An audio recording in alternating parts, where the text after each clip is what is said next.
Hello again, folks, and thanks for joining again. This is Kevin, of course, and today I want to show you how to create an effect stack in Twisted Wave. Now, if you're like me, you do your audio and then you apply the same compressions to it. You'll do some equalization, graphic EQ, some normalization, and you do those things over and over again. So let me show you how to use effect stacks in a way that lets you, with one click, apply all of your post-production really quickly. Now, the thing I want to make you aware of is the fact that when you do this, it's specific to the person, the place, and the microphone. So you really need to do this each time you have a different speaker or you're in a different location.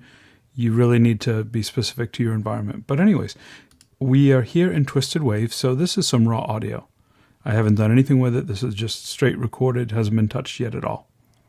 What I'm going to do is go to Effects, Effect Stacks, and choose New Effect Stack. And this little menu comes up. Now what I want to do is add the effect, and it'll pile them up right here, and then I can put them in any order that I want. So the first thing that I might want to do is I may want to do a low pass filter. So I would come out here, apply my low pass filter, get it to where I'd want it to be, listen to it. That's the cool thing here, is I can hit play and do a live preview of this filter. So that works out really nicely. So you don't have to apply it, you can play it and listen to it.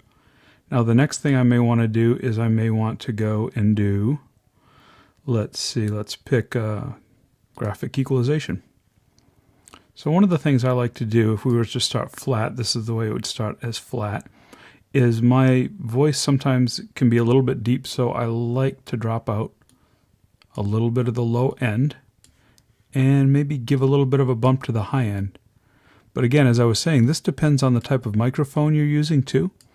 If you have a really bright, sibilant microphone, you're not going to want to add much high end. You might want to drop it off a little bit and actually do the opposite. So I'm not going to try in this tutorial to rationalize why you may do all these things, but I just wanted to show you the technique. So now you can see here, it's added the low pass and the graphic EQ in the stack with a check next to it. Now I can check and uncheck each one of these as well if I wanted to turn it on or off. So that's really cool. And then the last thing that I may want to do is I may want to go to Thomas Muntz LoudMax, which is a plugin, and raise the level of the recording just a little bit. So I would go ahead and select my decibel level, and you can see it's added LoudMax here.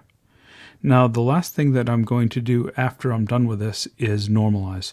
So you do your normalization last. Always apply all of your filters and techniques and then normalize to -1 or -3, whichever you prefer, at the end. So I'm going to go ahead and name this by hitting Stacks, Save Stack, and I'm going to put this Kevin Test Stack. You can call it anything you want.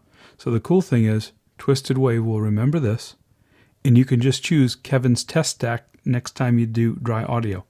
So if I hit OK, and then I hit Apply, it'll apply that whole stack, and then I would come back and normalize to -1. And then this would give me my final file. So let's kind of go through this again. If I hit Command Z and I take it back to the original raw audio, let's say I just recorded, I can now go to Effects, Effect Stacks, and you can see that test stack is right in here. And as I was telling you earlier, I have different effect stacks for different microphones. Like these are the microphones. I have an AT875 and Audio-Technica 2035, both very different sounding microphones. So I wouldn't want to have the same stack. It just wouldn't sound as good. And I also put the environment at the end of it too. So I happen to be working in my office here. So this is what I have. So this is me on this mic in my office. This is a friend of mine working on this mic in this office. Here's my wife working on this mic. So again, when you save it, you have all this ability to choose exactly what you're working with. I love that. So if I just hit Kevin's Test Stack, it automatically opens it all up. All I have to do is hit Apply, and you can see the waveform changes in the background. Come back in, hit Normalize to -1, and that's it. But the real trick to this, guys, is you need to find what works. You need to sample it. You need to play it. You need to preview it.